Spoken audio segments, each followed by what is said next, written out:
Election commission ने PTI intra party case समाअत के लिए मुकर्रर कर दिया है। Election commission PTI intra party case पर समाअत 11 फरवरी को करेगा। वकार सैयद हमारे साथ मौजूद हैं इस्लामाबाद से। वकार, बताइएगा, इस संबंध में नोटिस भी जारी कर दिए गए होंगे?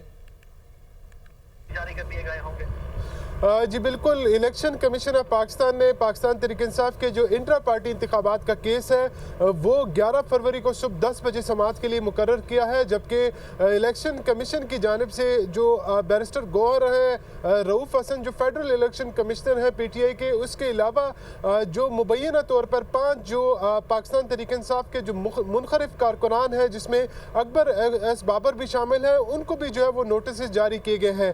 इससे गुज़िश्ता समाअत पर बैरिस्टर गौर को इलेक्शन कमीशन ऑफ पाकिस्तान की जानिब से मोहलत दी गई थी कि वो बाकायदा तौर पर तहरीरी तौर पर जवाब जो है वो जमा कराए। जबकि ये मोहलत भी जो पाकिस्तान तहरीक-ए-इंसाफ के वकील हैं बैरिस्टर गौर, उनकी जानिब से मांगी गई थी।